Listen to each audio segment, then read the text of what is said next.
Hey guys and gals, some of you had asked to see me using my airbrush along with my silent air compressor that I had built a few months ago, and so I'm painting this model for my railroad, and I'm using my very cheap airbrush. I paid $5 for this, I think, at Ocean State Job Lots, which is a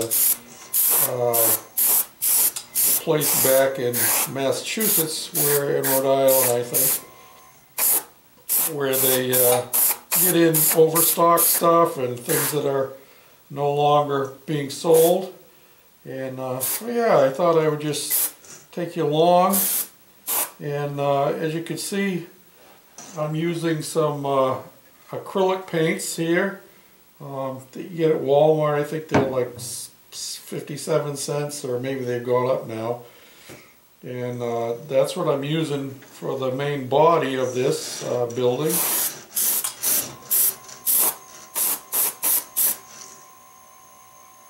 And I think I have a small air leak on my compressor because it keeps kicking on and off, but that's all right. That's not a problem for me.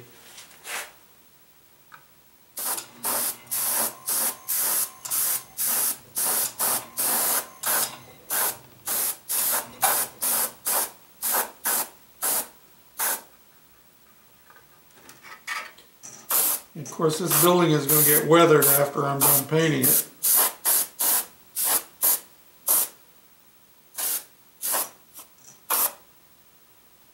It had a sticker on the roof.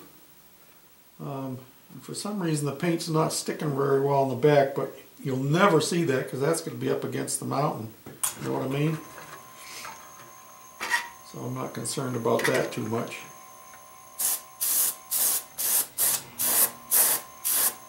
But I wanted it to be this kind of barn red.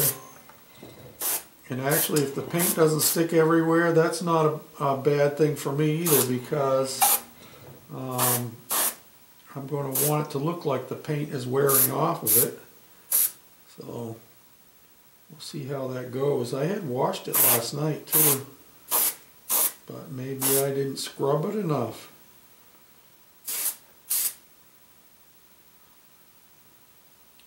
Oh, there you go. That's for the body. Now all I'm going to do is I'm experimenting. I'm always experimenting. I want the roof to be a gray color, but I want a little bit of a tint of red to it. So I think what I'm going to do here, experiment right along with me.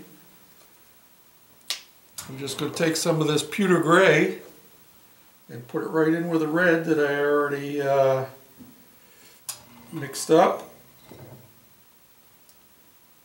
There's definitely going to be a little bit of an air leak in there because it keeps kicking on. I can see it drifting down.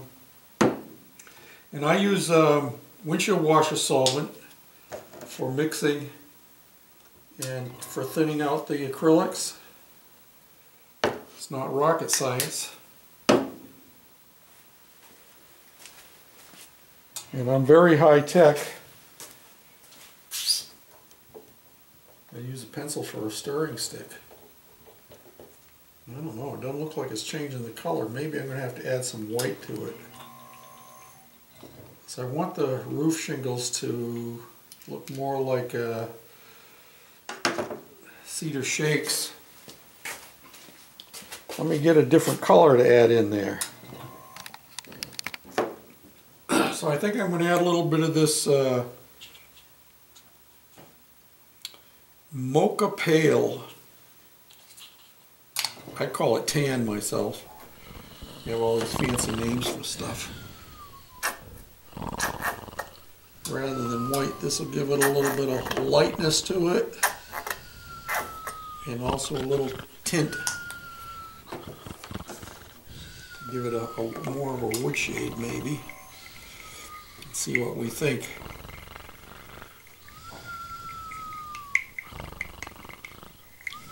like you need to add some more windshield washer solvent there. Thin it down a little bit more. Rocket science. You can see how precise I am in my measurements. Yeah, I don't know. Let's try it. See what we think.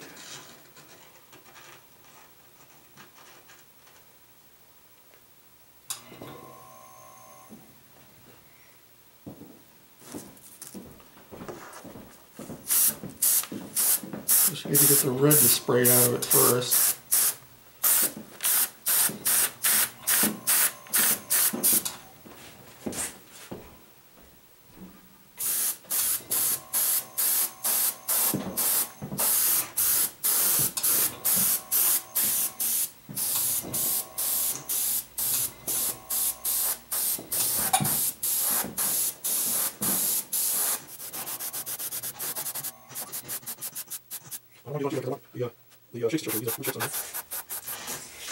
How am I going to do the side without getting it all over everything?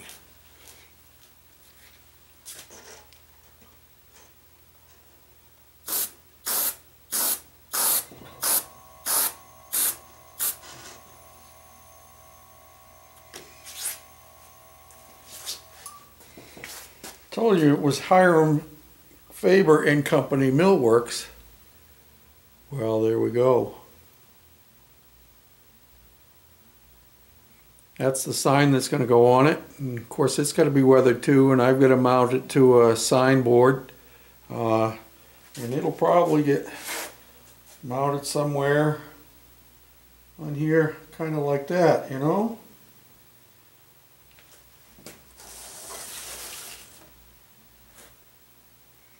Or maybe we'll put it right up near the top like that. Yeah. Hiram Faber and Company Millworks. And this gave you an opportunity to see how well my silent compressor works. It's not perfectly silent, but it's awfully quiet compared to, well, if I had cranked up my other little air compressor that I have, yeah, you'd know that this is definitely a whole lot quieter. And I like it. It does the job and it runs pretty quiet. You know what I'm saying? Thanks for watching. Bye.